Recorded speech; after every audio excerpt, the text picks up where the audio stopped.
Okay, so this is Carly113 again. Jerry had done a live reaction to chapter 450. I didn't have the mask on or any funky thing going on, and it kind of sucks. I wanted to be like a trademark, but I was just so eager to see it. Anyhow, this is actually my review. The chapter 450, I both loved and hated it. I loved it because it was such a good moving story, and it made me go through so many different emotions. I was shocked just how deep it went. Like, I was laughing, I was crying, and it's really rare that that actually happens to me. And you might be able to tell by my video because I wasn't the most expressive or exuberant person, but I swear if this became a movie, I would watch it right off the bat, and I'd probably buy it. And I don't know. Yeah. I think that the whole Mavis there backstory would be like one of the best tragic love stories ever. For like the first 2 pages, it was happy. So it's like Mavis went back to the guild. Yuri's son was born, and his wife, whose name was Rita, asked Mavis to name him. And she said she named him Makarov, which is like the name of a kind prince from a book she read, which I thought was totally sweet. But then as she thanks her, she's like, it's such a good name, she asks her to take her hand, and as soon as Mavis takes her hand, she dies. Everybody thinks that she's exhausted, that she's just tired because of the birth.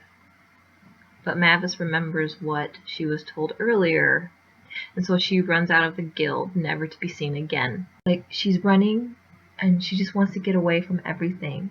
She trips, and everything around her starts dying, like animals. And then she talks about how throughout the last year, she killed a lot of people without realizing it. And she's horrified because she's such a nice person. She has such a good heart, and she loves life. That's the kind of person she is. So I feel really bad because she's such a sweetheart, and it's just so sad that this happened to her. She had a crappy beginning, then she was all alone, but she had Zero, who she made up, and then this happened. And then it goes into a year later, and it turns out that Zareth has been looking for her the entire time. So I was thinking that, he was going to find her. They were going to have a little bit of time. He was going to find her. He was going to take her back to his kingdom or something. However, it wasn't like that. Like, he tells her how he dealt with the curse. And she doesn't she's kind of trying to wrap her head around it. And then we get to the point where he's all like, I just want to die. No, I want to see my brother. No, I want to kill my brother. No, I want to kill myself. We always knew he had that, but we didn't know how severe it was. And when you think about it, he's been having this thing for like 300 years. So, of course, it messed him up. It makes me think that there's Zareth, who is a good person at heart, and there's the Oxaham, who is the dark and evil one who's twisted him up into a crazy, depressing villain. A very tragic villain. I'm so sad. Anyhow, he says something, and then he's like, the world rejects me. And Mavis is like, I won't reject you. We should find this. We'll solve this together. And he's so happy. And then he says, he confesses that he loves her. And they kiss. And then it goes into this thing about the one magic is love. But there's 2 sides of love. And because he loved me so much, he killed me even though I was supposed to be immortal. She dies, so it's like the kiss of death. Which is so sad because he had such a crappy life. He had everything taken away from him. And then the one time that he got something, he took it away unintentionally because he seriously thought that nothing would happen. At least give him some time. You know, since he was looking for her and he was talking about the kingdom, I was like, oh, maybe he'll take her with him to his kingdom and show her how things are. And I was kind of hoping that, but he never even got the chance. So maybe he would have done that, but he didn't even get the chance. And now this just broke him completely. It's like he had been fighting for as long as he could, and this one moment in time destroyed him, so he became who he is.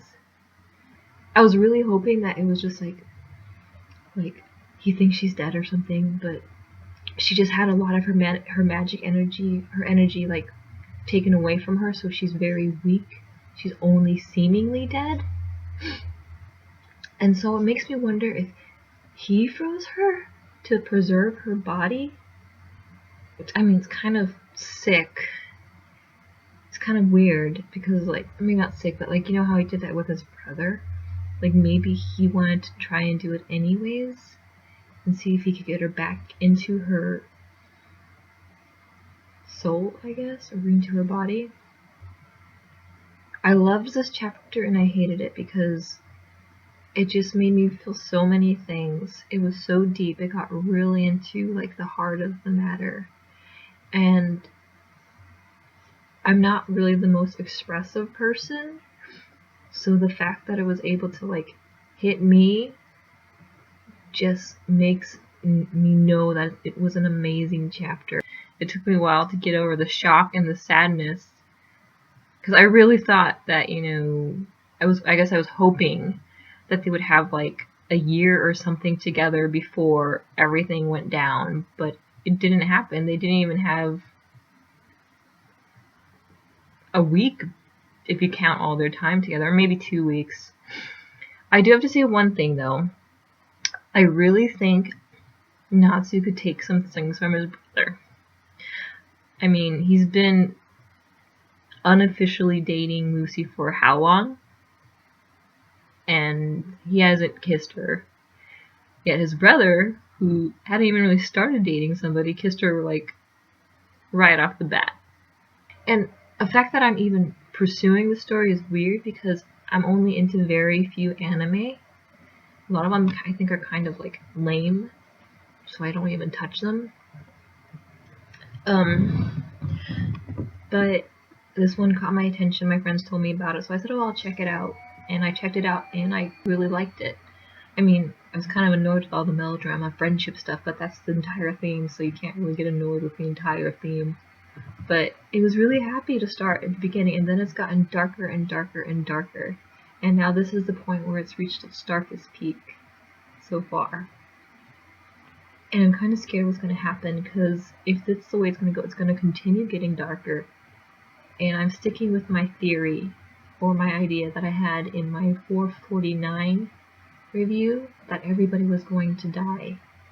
It just seems like it's going that way. You know. Except for maybe a few select few who managed to escape the blast, like maybe Lucy because she's supposed to be lucky or something. But I don't know. I'm scared to see what's going to happen next, but I'm excited too. I have to get props to Mashima despite the fact that I'm so depressed, because this was like a really good setup.